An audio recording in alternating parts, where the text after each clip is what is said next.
Seperti apa hukum dan cara membaca idgham mutamasil lain? Yuk kita intip videonya.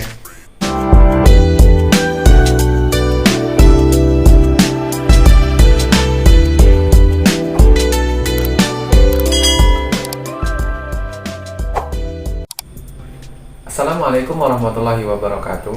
Sahabat santri, kita akan melanjutkan pembahasan tentang bab mim sukun ketika bertemu dengan huruf hijaiyah di dalam Al-Quran.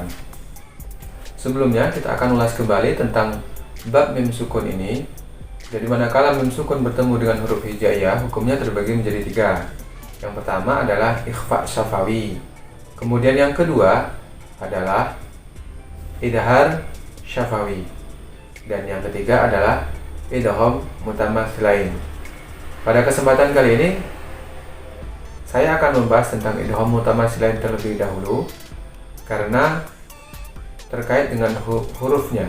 Karena nanti pada hukum idhar syafawi hurufnya lebih banyak daripada huruf ikhfa syafawi dan idgham mutamatsilain. Idgham mutamatsilain ini memiliki nama yang tidak hanya satu. Jadi bisa dikatakan idgham mutamatsilain, idgham mislan shaghir, kemudian juga menyebutnya juga sebagai idgham mimi. Kaitan ini tidak bermasalah, jadi hukum ini sama saja, tinggal hanya penamaan saja. Terkait idgham mutamatsilain ini memang ada 2 bab yang membahas tentang idgham mutamatsilain, yaitu pada bab mim sukun dan pada bab idgham sendiri. Nah, bagaimana tentang hukum idgham mutamatsilain ini? Ada berapa jumlah hurufnya serta bagaimana cara membacanya? Simak videonya berikut.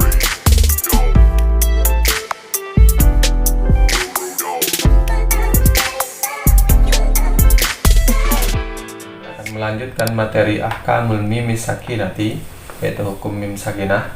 Kali ini kita akan bahas tentang idgham mutamatsilain. Kita bahas dulu sebelumnya definisinya. Jadi definisi dari idgham mutamatsilain tetap seperti kita di awal pembelajaran dari hukum nun sukun sudah kita singgung tentang hukum idgham, idhar, ifa, iqlab dan lain sebagainya. Idgham artinya memasukkan huruf yang pertama pada huruf yang kedua. Huruf yang pertama itu berharokat sukun dan huruf yang kedua berharokat hidup. Pada kali ini kita akan bahas tentang ahkamul mim, berarti hukumnya mim sukun dia nanti akan bertemu dengan huruf hijaiyah yang hidup. Nah, yang dia berharokat baik fathah, kasroh ataupun dhammah. Kemudian mutamatsilain artinya adalah 2 huruf yang semisal ataupun sama. Nah, pada hukum idgham mutamatsilain ini banyak versi menyebut, bisa dikatakan idgham mithlain, bisa juga dikatakan idgham mimi, dan juga dikatakan idgham mutamatsilain. Bahkan ada yang mengatakan juga idgham mislan shaghir. Semua sama, tergantung nanti bagaimana penjelasan dari hukum ini, karena idgham mutamatsilain terdapat juga pada bab idgham. Nah, bagaimana hukum idgham mutamatsilain ini terjadi? Jadi idgham mutamatsilain itu hurufnya hanya ada 1, yaitu huruf mim. Jadi dia akan terjadi manakala ada huruf mim yang berharokat sukun, kemudian dia bertemu dengan huruf idgham mutamatsilain yaitu mim juga. Jadi mim sukun bertemu dengan huruf mim yang hidup, baik berharokat fathah, kasroh ataupun dhammah. Makanya bisa dikatakan juga sebagai idgham mimi karena hukum ini mim sukun bertemu dengan mim, sehingga disebut sebagai idgham mimi. Dikatakan idgham mutamatsilain karena mim sukun bertemu dengan mim. Jadi bertemunya 2 huruf yang semisal, baik makhrajnya ataupun sifatnya. Makhraj tempat keluarnya sama antara mim sukun dengan mim yang ada di depannya. Kemudian sifatnya juga sama, penulisannya, hurufnya memang sama bentuk penulisannya. Makanya dikatakan idgham mutamatsilain. Jadi hurufnya ada 1, yaitu huruf mim. Ya, hurufnya ada 1 yaitu huruf mim. Dan biasanya terletak dalam kalimat yang berbeda antara mim yang pertama dan mim yang kedua. Idgham artinya memasukkan, jadi memasukkan suara mim sukun kepada huruf mim yang berikutnya sehingga menjadi seolah seperti tasydid. Contoh, ada contoh yang pertama, Di sini ada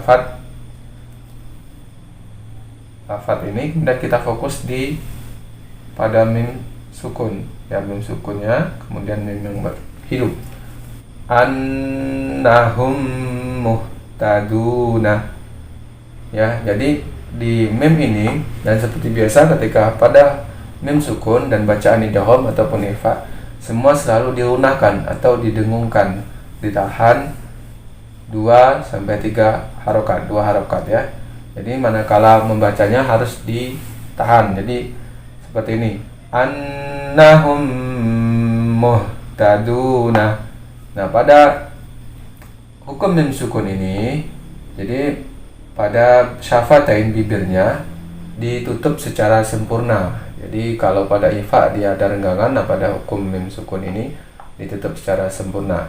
Ini baca annahum muhtaduna. Nah, bacaan yang salah contohnya annahum muhtaduna. Jadi tidak sabar, mimnya tidak ditekan atau tidak dihunahkan. Idgham memiliki makna memasukkan, sebagaimana hukum idgham pada hukum nun sukun dan tanwin yang pernah kita bahas. Memasukkan artinya adalah memasukkan huruf yang pertama kepada huruf yang kedua.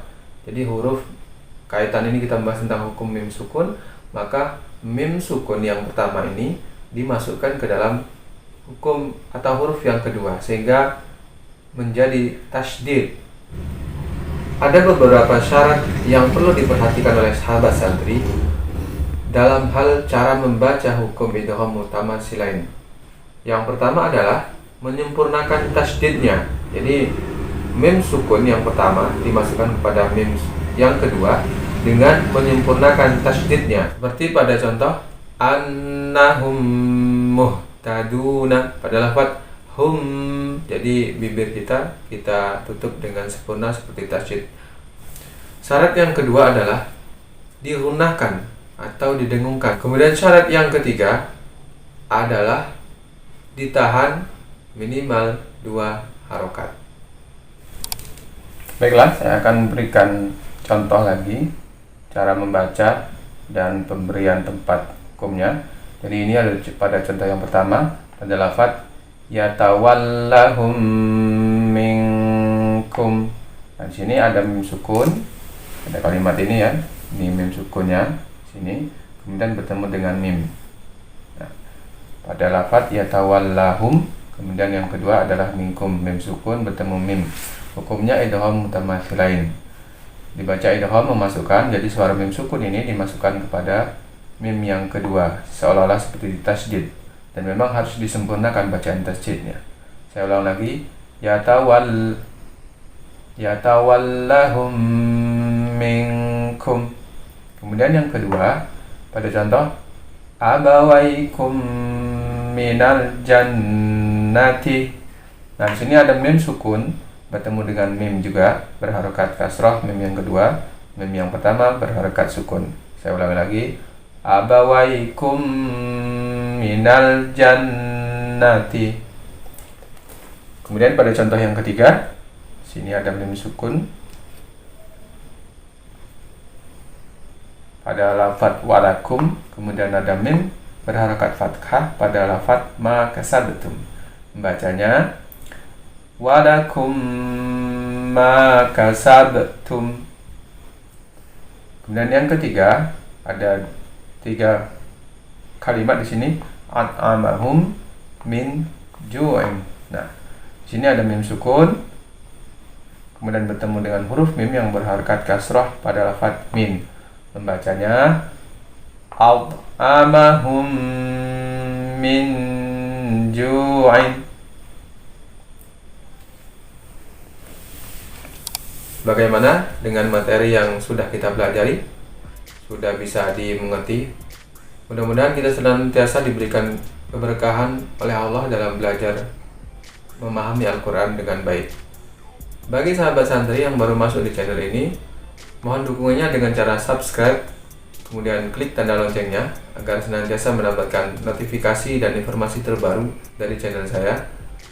Like dan komen, berikan masukan terkait materi yang sudah saya sampaikan. Mudah-mudahan bermanfaat bagi kita semua. Terima kasih. Wassalamualaikum warahmatullahi wabarakatuh.